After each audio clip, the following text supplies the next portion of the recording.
Bring yourself back online.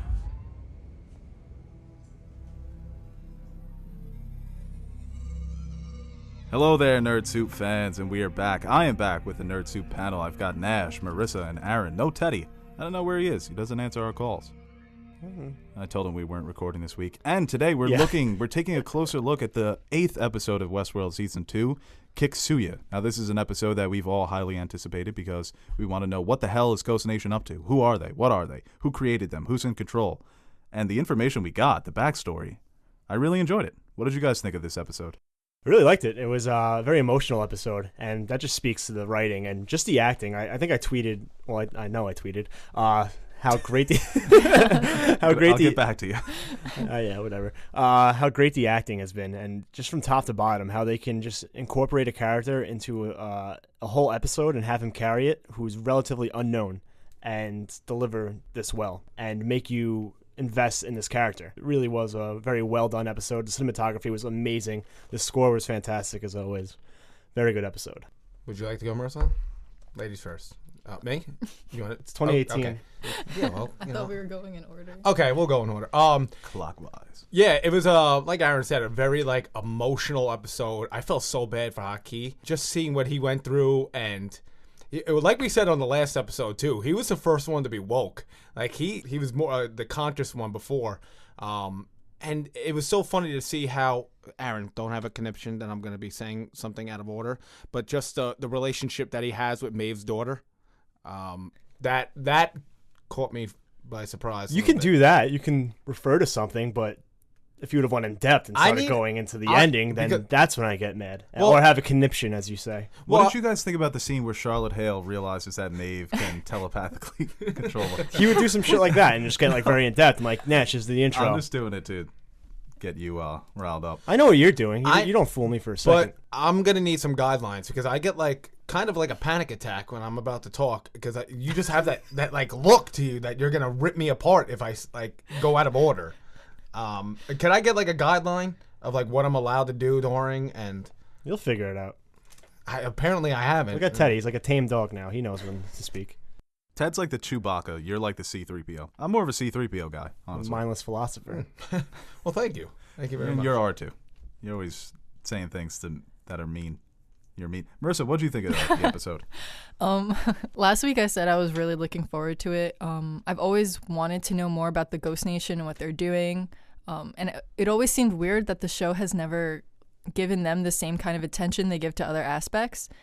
So I love this episode. It was everything I wanted. I really enjoyed how much it can stand on its own, even if you don't necessarily know what's going on with the rest of Westworld, because it's such a contained story for Akecheta. So yeah, I love this episode.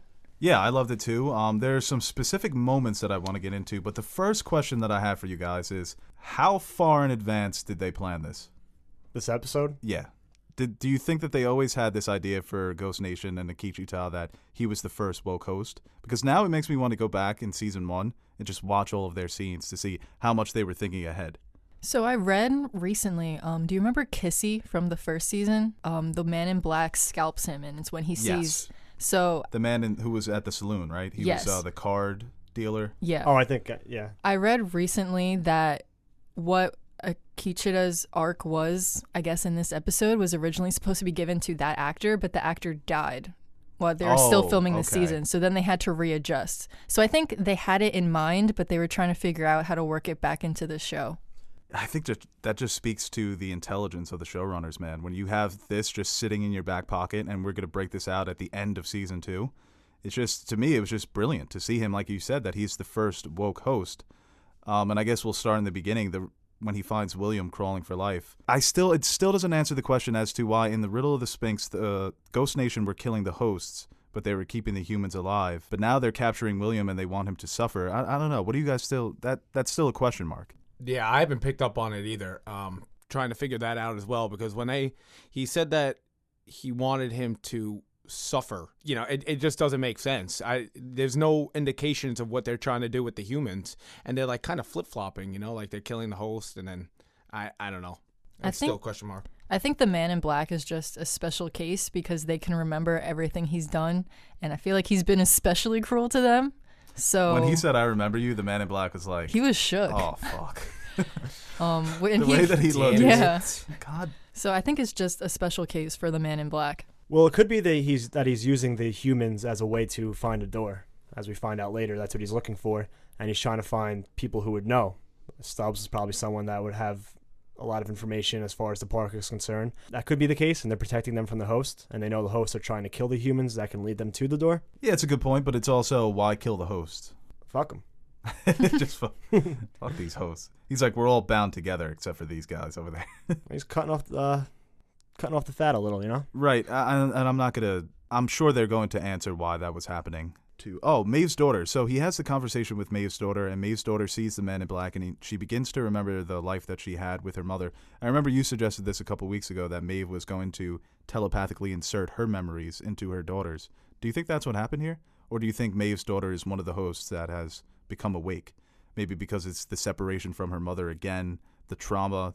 It's similar to what Maeve has been going through. I feel like they've left it deliberately ambiguous, especially like jumping ahead. But at the end, when we realize that he's talking to Maeve and not necessarily the daughter the whole time. So like, I feel like part of it is we're seeing a combination of the daughter and Maeve's memories. And I guess we're not supposed to know whose memories, I guess, the point of view that we're seeing. I mean, we've seen a lot of examples of when the hosts are removed from their loops. That's when they start to gain their own way of doing things, gain maybe a little bit of consciousness. So it could just be that she's just in a different world, a different loop with different characters, interacting them in a different way that's sparking her memories. Or I think it could be Maeve too, maybe a mixture of both, because like you said, we find out that Maeve's speaking through her daughter, and maybe once that happens and they connect through the mesh, that she's able to gather all those memories she had with Maeve. Nash, any thoughts? I mean, you guys basically just touched up on everything. I don't know what else to say. Yeah. But yeah, this episode is very focused on that one aspect. Just like Marissa said earlier, it's very on its own. You can stand alone. But what I liked a lot about this episode too was the way Sizemore interacts with Maeve. I thought that was great to see. He's very, he learned to really appreciate her and like her. And I don't think it's more of a... Do you think that was disingenuous, the second scene that they have when he's like, you don't deserve this, you deserve to be with your daughter? It kind of almost felt like he was acting disingenuous to me. Hell of an actor. I mean, That's Sizemore. The guy right, Sizemore, picture, yeah. but like it's almost bad acting by the actor who plays him. I Because felt it like didn't it feel was real to me. I felt like it was a bit much. Like I appreciate Sizemore's growth throughout the season as a person who can't see the hosts as people because he's created so much of what they say, to now that they're more independent, he can appreciate how they've grown, I guess, independent from him. But the whole like wanting everything that he said that he wants for Maeve, I was like, okay. Maybe he's just a very emotionally unbalanced person where he can only be sarcastic and then completely empathetic It towards felt somebody. like I enjoyed it. I thought it was a nice moment, but I also felt like maybe it was a bit much. I think when he says like he didn't mean for any of this to happen, I thought that was pretty genuine. Yeah, I agree with that. Thank you. I just didn't find it like it's so hard with the accent and just the way Sizemore has been. You do for a good him. Sizemore accent, don't you? No, I don't. I can't nail that. Oh. You belong with your daughter. That's horrible. I don't know. I guess it was just with the accent, and he started crying and everything. I just like kind of didn't take it. Like I didn't know how to. I was like, what? It kind of came out of nowhere for me. Yeah. It was a little bit jarring. I just didn't expect those words to be spoken by him I think to Maeve. I think the thing is that we knew Maeve is going to be okay, and if she was like on her deathbed dying, and it's kind of like That's kind of how we were know speaking to her. something that he doesn't know, I guess. But I thought there were nice scenes. It kind of adds more life to Sizemore. Like you said, he's always just a sarcastic side character that makes funny remarks and quick quips. So what did you guys think about Akecheta's overall journey towards consciousness? It really began, like they said, 35 years before the park opened. The park was still in beta. They were living their normal life. And I do like how his arc kind of parallels what Native Americans have gone through in this country, where it was, he kind of lived the three stereotypes that Native Americans are portrayed as. The people that are just kind of living with nature. They're living their calm and peaceful lives. Then they're savages. Then they have this spiritual connection to the world. Basically, their connection to the employees of Westworld, the people that were operating the park. So what did you guys think about that overall transformation and basically his journey towards consciousness? I liked it. I mean, Right in the beginning, we see he stumbles upon what happened to Arnold, and then he finds the maze, and that kind of is what triggers everything and causes him to basically, he's the one that's been drawing all the mazes that we've seen throughout. So it's just the maze that freaks him out at first. It's almost like the moment with Peter Abernathy in the picture.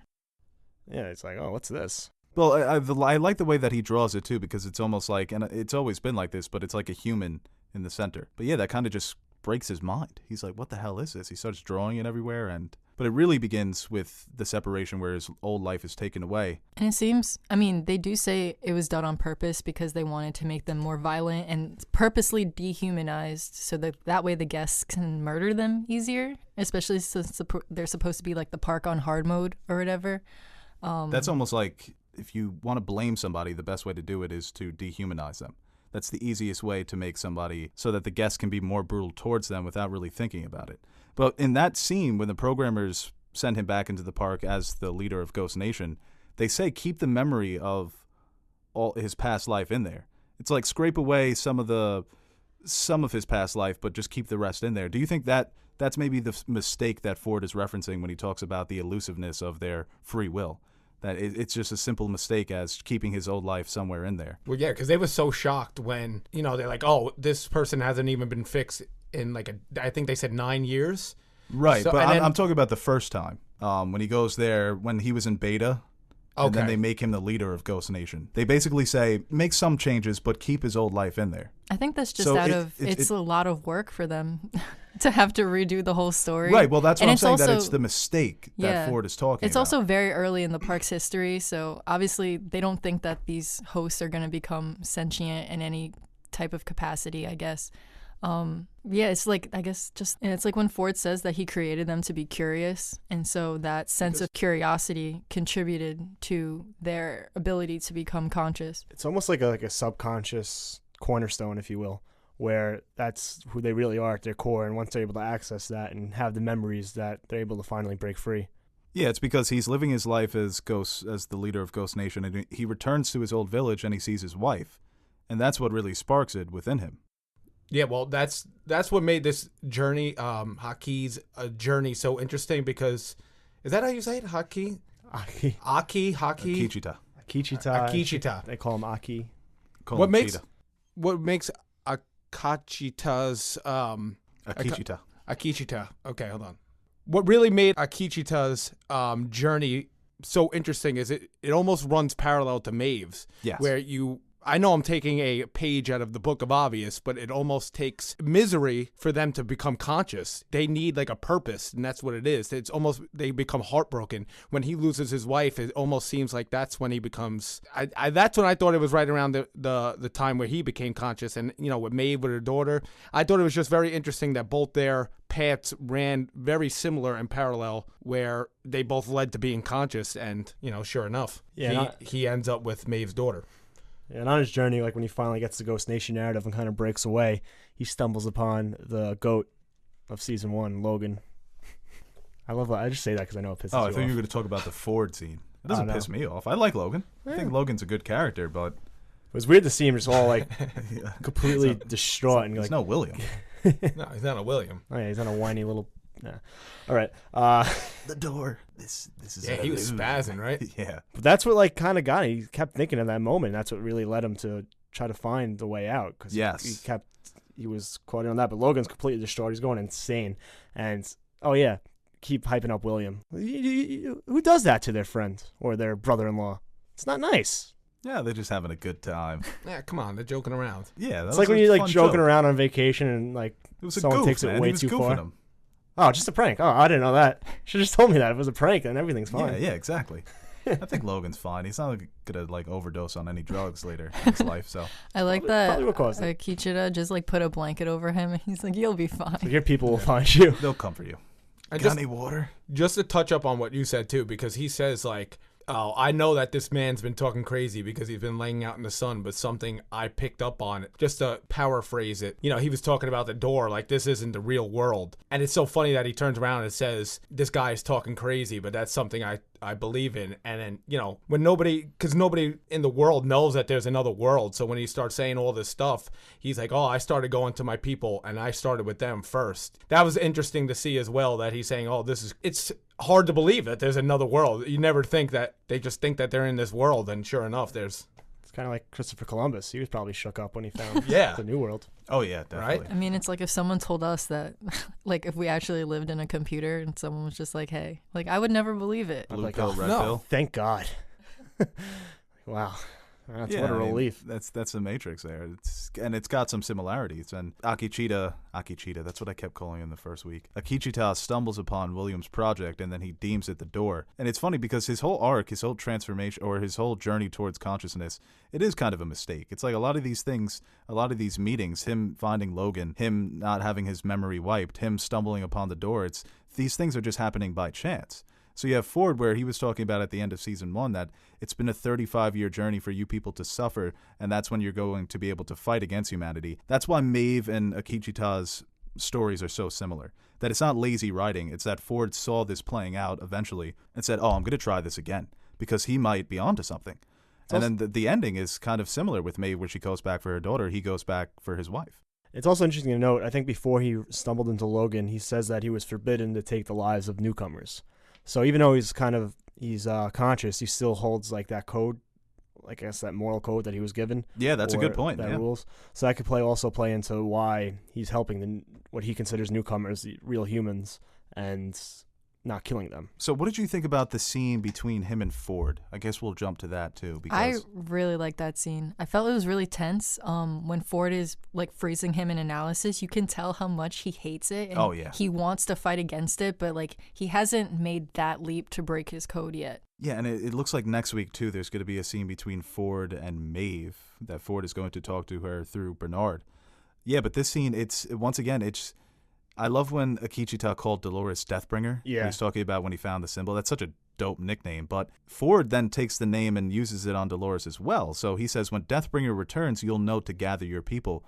So the idea that I had when I initially saw this was that Ford knows that Dolores' role is going to be create chaos, create a vacuum, and Akecheta will be the one to lead them out after Dolores maybe sacrifices herself or dies in the line of action. But it just puts another idea in your head of what is Ford really trying to do and who is he trying to usher in as the leader of the hosts. It's interesting because, yeah, I would say he's probably a more capable leader than Dolores at this point. Dolores is a little more shoot first, ask questions later, where he seems to be more... He's compassionate. Yeah, he's more compassionate, and he's looking at the big scope of things. He's just trying to free his people. Yeah, it's a very nice contrast. It's a really good contrast between all the three main conscious hosts. You got Maeve, Dolores, and now Aki, and they're all very different. He's almost like he's got a little bit of both in him. He's got a little bit of Dolores because he's a capable fighter, but he's, like you said, he has the compassion of Maeve. And Maeve has kind of been reluctant to fight for the hosts in this season. She's not necessarily going out of her way to take out humans, but and that's not her goal. And when he finds Ford's body, he says, now it's the time to find the door before Deathbringer ends it all, which is interesting because he views her as an evil or a destructive force. Right, and I think it is more of just... It's like she's going to ruin our only shot at this because she's just so unpredictable that it's going to end up with both sides being destroyed. We need to skedaddle before. Ford just probably realized that he needs chaos in the beginning, then he needs Right. a capable leader to finish their job. Like you said, maybe she dies or she plays her part, and it's time for someone new to take charge. That would be I would really like that. Akecheta becomes one of the main characters moving forward. Because I don't know how many seasons they're going to go. This is a show that almost becomes unbelievable if it goes past like 4 seasons. There's only so much you can do. But I'm really excited to see what role he's going to play in these last 2 episodes. And because we see in the preview for next episode, Dolores and Teddy are fighting against Ghost Nation members. So they're coming head to head. I'm assuming, or at least I'm hoping, it's that scene we get in either the first or second episode, when they pull the brain out of that guy's head and then they see Dolores saying, like, some people don't deserve to make it to the Valley Beyond.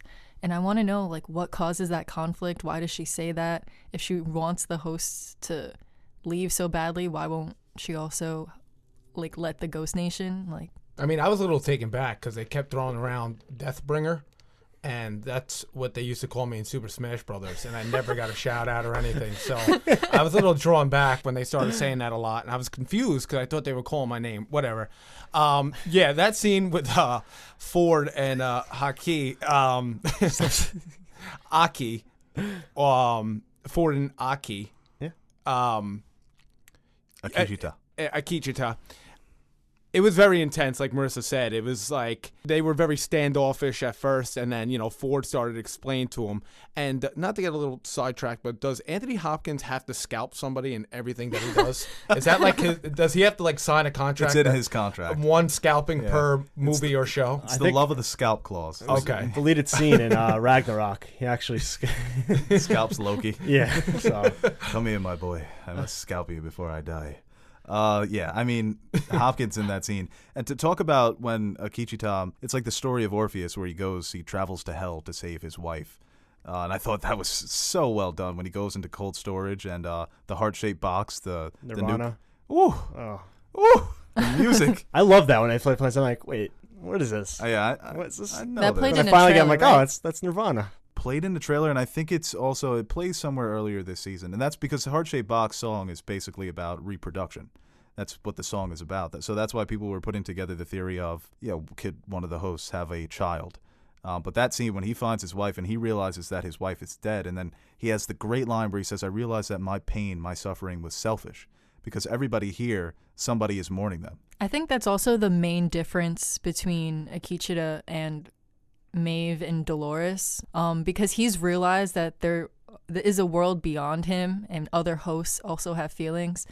Dolores, we see, was quick to just change Teddy to fit her own designs, and Maeve has been her father. Yeah, and Maeve in the Shogun World episode, like, we get more of that from her, but mostly it's she's a single-mindedly trying to find her daughter and doesn't really care if people get in her way with it. Yeah, it's interesting too because I think that was one of the best scenes when he's trying to help his wife remember. She gets taken off and he commits basically suicide to go and find her, and then he finally does in cold storage. It's interesting to see too if he ever tries to go back for her, but it kind of seemed like that like he didn't even consider even trying to bring her back or anything like that. It's almost like he holds death in a special place where it's kind of, even though he does die and come back, but it's almost as if he wanted her the rest, or like just, he makes no attempt to take her back. He might not have known how to do it, so that could be the reason why. It's interesting to see if he ever does go back into the mesa or the cold storage, that he tries to revive her. Yeah, what did you guys think about, because you brought it up before, that he survived in the park for 9 years? And the head of behavior at the time, because I was assuming that this must take place 10 or 20 years before season 1, when he finally gets into the Westworld Mesa and he goes into the cold storage. But they say he hasn't died for 10 years. And the reason why he didn't want to die, because he thought that he would lose the memory of her, but then he realizes that he has to risk it. Why did she send him back in the park? Just cover her ass? Yeah, to cover her ass? I think so. Or was it like... I saw on Twitter, someone asked you, like, does that mean like he's still mechanical? Yeah, that's what I brought up too. I was wondering if he still has a mechanical body like we saw with Dolores, or I'm assuming he does, right? Yeah, that's what I think. That's interesting, because That's a good point. I didn't even think of that, to be honest. And also I was thinking maybe this is when Ford found out for the first time, because the head of behavior, maybe it got back to Ford, because Ford finds out everything. I don't know if you knew about Akecheta when he stumbled upon Arnold's suicide. I also think that's why they find his wife as a host who's out of range, and they don't necessarily find him too, because he hasn't been updated in forever. Right. So they wouldn't That's a good necessarily, like, if he doesn't have the same software update, but his wife has probably died, been updated a few times and all that in all those years. That's what I assumed happened, why they didn't find him there as well. What do you guys think about when Ford became aware of Akecheta's consciousness? He was like, just keep on doing his business, doing his scalp. And it's like, oh, hey, what's up, man? Then like he kind of gets... I feel like he saw that and then tried to see if he could recreate it himself, and that's when he set Maeve's own... Well, I don't know if he necessarily set Maeve's awakening into motion, but when I guess he noticed it is why he let it continue to happen. Yeah, and whoever was changing Maeve's code, I mean, we all think it was Ford, but I hope that's something that they never tell us, because I just enjoy the ambiguity of that. And I guess we'll jump to the end here. William and Emily. This is another scene where she's saying that, let my father come with me, I'll torture him worse than you guys ever could. It's just, I feel like her true ambitions haven't been revealed yet. We've gotten hints of them. When she says, I'm going to do something much worse, she's going to get him out of the world. Like, I think she's going to remove her away from Westworld, and that's going to torture him because he's been there for, 30 years? So I think she wants to get him out of that world, and that's basically what she's trying to say, is going to torture him that way. He'll actually have to hang out with his daughter, actually have to, as funny as it, I mean, that's... Sounds awful. Like, oh, God, I got to hang out. Kill with me. her. Yeah. I'd much rather die in Westworld. Well, he doesn't want to. He keeps saying he doesn't want to die here.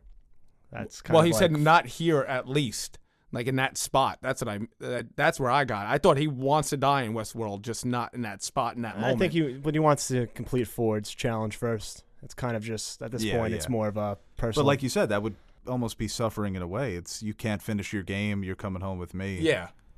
I this is just like a crackpot idea, but because Akecheta said that Why not? he has a sickness. Emily says what I'm going to do to him is far worse than what you guys can do.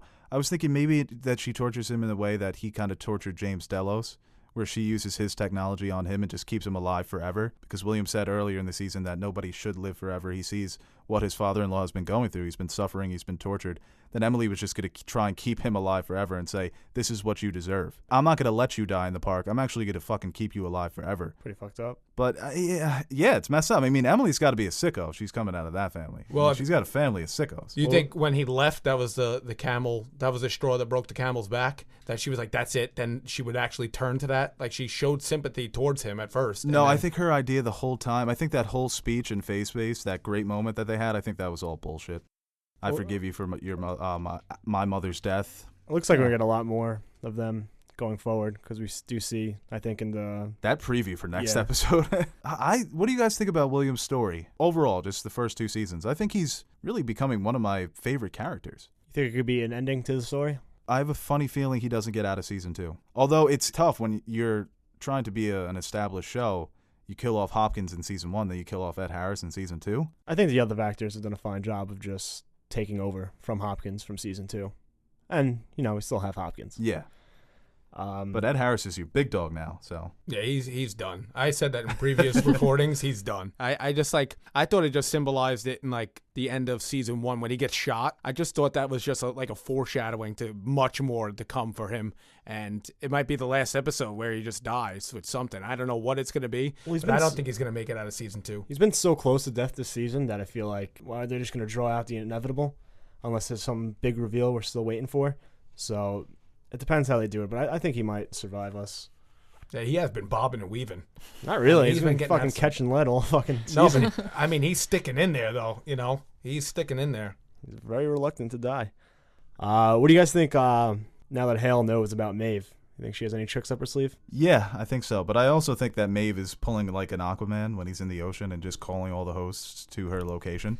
Because we still have that shot in the trailer where Maeve has like a fucking bull and she's got the towel over her and she's just like commanding all of them. So we still haven't seen that gangster shot in the Westworld Mesa. So Maeve is going to go gangster, escape. Maeve is going to slip through Hale's fingers like Abernathy. No, well, I was going to say Hale stinks on ice. Her character pisses me off so much. I love it. You need a nice... She's a good villain. Yeah, you need Yeah. a She's villain. really fun to hate. Yes. Yeah, that's what it is. She's that good where I do hate her. She's like the Draymond Green of Westworld. If she was on your side, you love her. Oh, primetime joke. Oh, but if she was in any other company, she wouldn't do anything and have Yes. 0 rings and that'd be a no-name. Yeah, that was cool to see. I mean, going to the story that Akecheta was telling to Maeve's daughter, that Maeve's daughter was the one that helped him on what he called his darkest day, that she gave him a drink and she gave him the strength to keep going.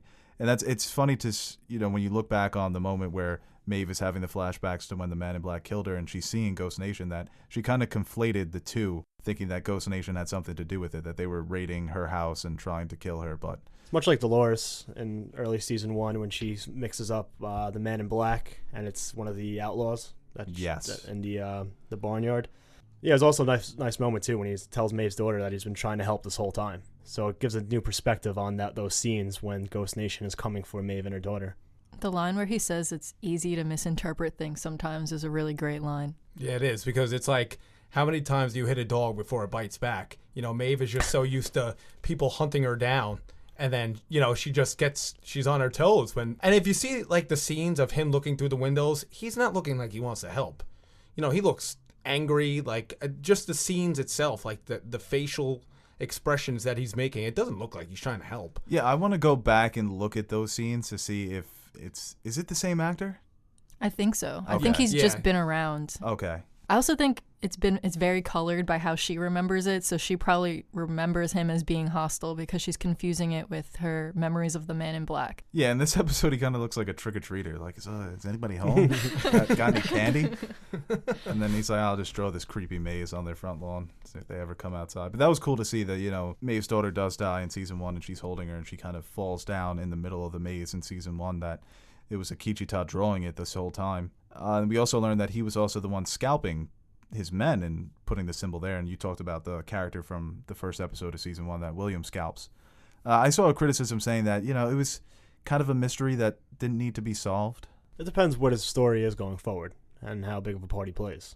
Yeah, that is true. That's a good point. I feel like Westworld is graded on an impossible scale, that it's held to such a high standard for every other show. I was looking up, people were saying how boring it was. Like, it's all right. It's not the most action-packed episode, but sit back, enjoy, get lost in the substance. I do think, though, that if you were to watch this season after every episode had aired and you were watching it not week to week, but maybe in one week, binging it, this episode would be a really nice reprieve from everything that's going on. I think in general it was just a very good episode, even as we're watching it week to week. But I feel like a lull in action isn't a bad thing. Yeah, the best scenes of this show, my favorite scene is still Dr. Ford talking to Teresa at the restaurant when he stops all the hosts in their tracks, and Teresa's like, oh my God, what am I doing here? I guess the biggest action set piece we've seen so far was when Dolores had control of the Confederados, and I thought that was very underwhelming. It didn't really do much for me. Yeah, I thought the best part about that whole thing was that she just butchered all of them without them knowing. Like, it wasn't the action, it was the fact that she was planning that from the beginning. Really liked this episode. I don't know if it's my favorite episode of the season. No, it's probably like 2, 3. But like you said, it is a solid break from all the twists and the turns. And it still, I feel, serves to push the story forward. So it's not like nothing happened that was worthwhile in this episode. Yeah, I saw somebody call it a filler episode, which I wouldn't agree with. No, I completely disagree with that. We've been asking for this for so long. It's just the placement, I feel. Episode 8, especially with last season, everyone was probably just looking for a big reveal or something crazy to happen, and it was more of a focused episode that focused on a different aspect of Westworld. Well, this might lead into something really big. We don't know. This episode was like, for a simple-minded guy like me, it was easy to follow through. I didn't really have to overthink anything. I just could sit back, relax, enjoy the story, and actually get some answers. It was like a clear-cut episode, how I felt. I would say it was a nice filler episode, though. I could see it being a filler episode if there's nothing like, let's say Ghost Nation plays no factor into these next 2 episodes. But it was a decent episode. Like, it wasn't the Extendables. Like, there was no action, like everybody expects it to be that way, and it's just not. Why is it the Extendables your go-to reference when you... Oh, my God, it's action-packed. I mean, you think of every action hero of all time in one movie, I mean, that'd be the number 1 in Jeopardy. Tune in next week when Nash goes back and reviews all the Extendable movies with Teddy. Expendable. Oh, it's extendable? Expendable. Expendable. Kind of like you on the podcast. Oh, that's really I've good. never heard of those movies. I meant to Never say heard of Family Expendable? No. Family Feud, not Jeopardy, by the way. Sorry. I didn't even hear what you were saying. Autocorrect. Nerd Soup, Family Feud. Oh, my God. Good answer. Good answer. Good answer. Good answer. We're going to say money. Good answer. Good answer. Show me money.